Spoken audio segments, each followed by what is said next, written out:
అనేక సంవత్సరాల నుంచి లంబాడి సామాజిక వర్గం దాదాపు ఈ రాష్ట్రంలో 50 లక్షల జనాభా కలిగి ఉంటాం. అతిపెద్ద సామాజిక వర్గం.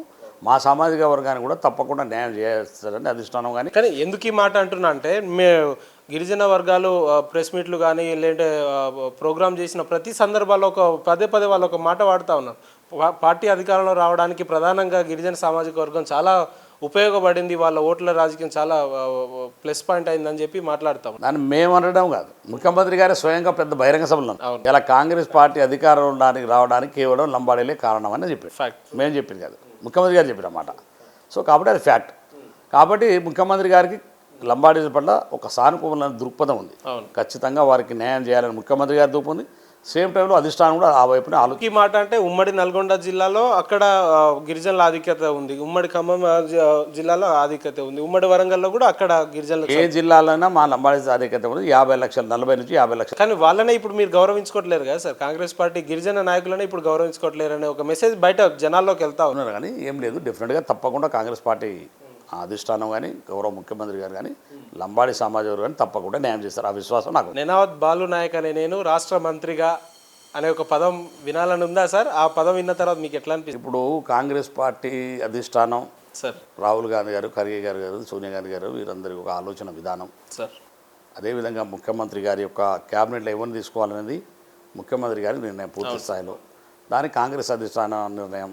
వాళ్ళిద్దరు కలిసి ఎవరికి కాంగ్రెస్ పార్టీ ఆశీస్సులు ఉంటాయి వాళ్ళన్ని ఈక్వేషన్ చూస్తారు, జిల్లాలు చూస్తారు, సీనియారిటీ చూస్తారు, అన్ని రకాలుగా అర్హతలు ఉన్నట్టు వాళ్ళని బట్టి ఎంపిక చేస్తారు.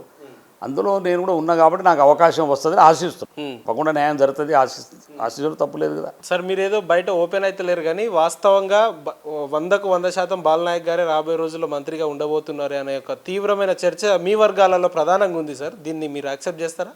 మా వర్గాలలో సీనియారిటీ ప్రకారంగా అయితే ఇప్పుడున్న ఎమ్మెల్యేల మురళీ నాయక్ గారు మొదటిసారిగా గెలిచారు, రామచంద్ర నాయక్ గారు కూడా మొదటిసారిగా గెలిచారు, ఇతర నాయకులు ఉన్న ఇప్పుడు బలరాం నాయక్ గారు ఎంపీగా ఉన్నారు. కాబట్టి మీకు ఎక్కడ కూడా అడ్డంకు లేదు. ఉన్న సీనియారిటీ ప్రకారంగా అయితే మీరే ఉన్నట్టు మనకు కూడా రాజకీయ వర్గాల్లో కనిపిస్తూ ఉంది. ఉన్న నలుగురు ఎమ్మెల్యే ఉన్నాం బాడీస్లో.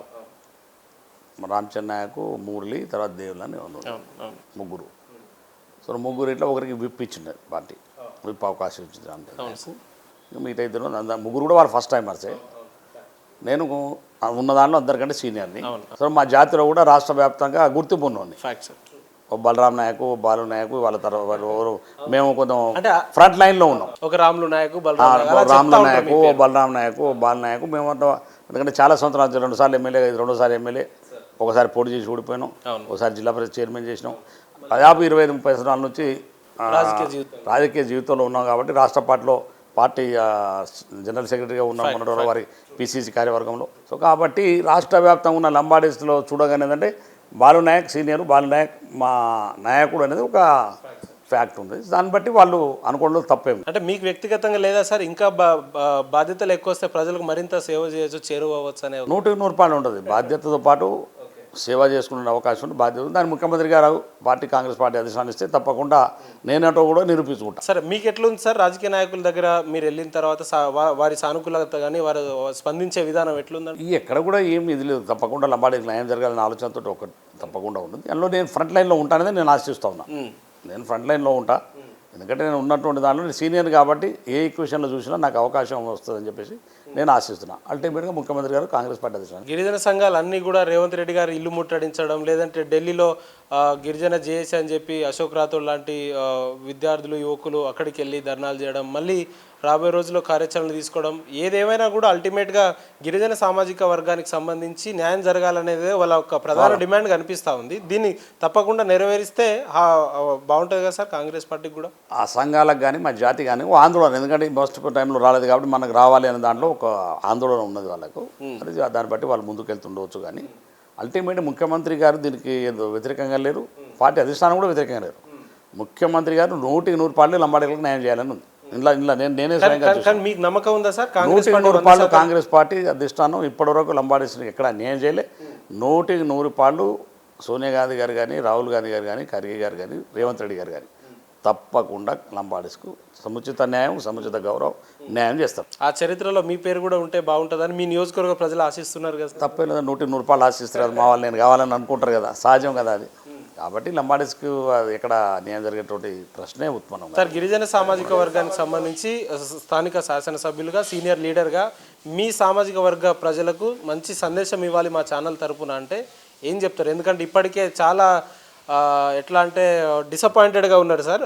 మీ వర్గానికి వచ్చేసరికి వాళ్ళందరికీ సమయం స్ఫూర్తి పాటించాలని చెప్పి మీరు మంచి సందేశం ఇవ్వాలంటే ఏం చెప్తారు? నేను మా జాతి కానీ మా సామాజిక వర్గాన్ని కానీ సరే చదువుకున్న మా దాంట్లో చాలామంది వాళ్ళ యువకులు చదువుకున్న వాళ్ళు ఉన్నారు, బాగా చైతన్యవంతమైనారు. మా దాంట్లో కూడా సార్ చాలా చైతన్యవంతమైనటువంటి ఉద్యోగస్తులు మంచి మంచి పొజిషన్లో ఉన్నారు, ఉద్యోగస్తులు ఉన్నారు, చదువుకున్న వాళ్ళు ఉన్నారు, సార్ తర్వాత కింద ఉన్నటువంటి వాళ్ళు ఉన్నారు. వాళ్ళందరికీ ఏంటంటే మా జాతికి న్యాయం జరగాలి. ఇవాళ కాంగ్రెస్ పార్టీ ప్రభుత్వం మనం ఇవాళ కాంగ్రెస్ పార్టీ ప్రభుత్వం రావడానికి మనం 100% మనం ఎన్నుకున్న ప్రభుత్వం కాంగ్రెస్ పార్టీ అంటే మనది. కాబట్టి ఈ ప్రభుత్వంలో మన ప్రాతినిధ్యం ఉండాలి, మన జాతికి న్యాయం జరగాలని దాంట్లో వాళ్ళ కొంత ఆవేదన ఉంది. వాళ్ళందరికీ నా రిక్వెస్ట్ అంటే వాళ్ళ ఆవేదన పనిలో తప్పు లేదు. కానీ ఇవాళ కాంగ్రెస్ పార్టీ ప్రభుత్వం, కాంగ్రెస్ పార్టీ అధిష్టానం, గౌరవ ముఖ్యమంత్రి గారు కానీ, ఖర్గే గారు కానీ, సోనియా గాంధీ గారు కానీ, రాహుల్ గాంధీ గారు కానీ, ప్రియాంక గాంధీ గారు కానీ, వీళ్ళందరూ కూడా లంబాడీస్లకు తప్పకుండా న్యాయం చేస్తామనేటువంటి ఆలోచనతో ఉన్నారు. కాబట్టి ఎవరు కూడా ఆందోళన చెందవలసిన అవసరం లేదు. కాంగ్రెస్ పార్టీ తప్పకుండా 100% లంబాడీ జాతికి న్యాయం చేస్తుంది. మాకున్న విశ్వసనీయ సమాచారం రాబోయే రోజుల్లో ఇంకో 2-3 రోజులు మీరు ఢిల్లీకి కూడా మీకు పిలుపు వచ్చింది ఏఐసీసీ నుంచి అని చెప్పి. ఎమ్మెల్యేగా ఢిల్లీకి వెళ్తున్న బాలనాయక్ గారు మంత్రిగా మళ్ళీ తిరిగి రాష్ట్రానికి రాబోతారా? అటువంటి ఆలోచనలు ఉన్నాయా? అంటే ఇంకా ముఖ్యమంత్రి గారు పోయినారు, ఈరోజు ఖర్గే గారిని ఏదో మందలించడానికి పోయినారు. కానీ ఇంకా బట్టి విక్రమార్ గారు ఏదో వచ్చిన తర్వాత ఏదో ఢిల్లీలో జరుగుతుందని చెప్తున్నారు. ఇప్పటివరకు మన ఢిల్లీ నుంచి ఏం సమాచారం రాలే. మా సమాచారం వస్తే అప్పుడు తప్పకుండా మీకు చెప్తా కదా. Okay right sir. మీ దేవరకొండ నియోజకవర్గ ప్రజలను మా ఛానల్ నుంచి ఉద్దేశించి మంచి సందేశం ఇవ్వాలంటే ఏం చెప్తారు చివరగా? బ్రహ్మాండంగా నిజంగా నేను మొదటిసారి ఇంటర్వ్యూ చేసిన, మొదటిసారి ఇంటర్వ్యూలో నేను చాలా ఇంటర్వ్యూలలో పాల్గొన్నా. మీ టీవీలో పాల్గొన్నటువంటి ఇంటర్వ్యూ నాకు చాలా అప్రిషియేషన్ వచ్చింది. వాస్తవంగా రాష్ట్ర వ్యాప్తంగా కూడా పేరు వచ్చింది. దాంతోపాటుగా మా నియోజకవర్గ ప్రజలు కూడా మంచి మెసేజ్ ఇచ్చినారు. సో మీ ఛానల్కు నా తరఫున ప్రత్యేకమైన కృతజ్ఞతలు, మనస్ఫూర్తిగా అభినందనలు. ఇంకా మీ ఛానల్ పెద్ద ఎత్తున ముందుకు అభివృద్ధి చెందాలని చెప్పేసి నేను మనస్ఫూర్తిగా కోరుకుంటున్నాను. Right sir, thank you sir. ఇంత బిజీ షెడ్యూల్లో కూడా మంచి సందేశాన్ని ఇచ్చినందుకు మీకు ప్రత్యేక ధన్యవాదాలు సార్. Thank you sir.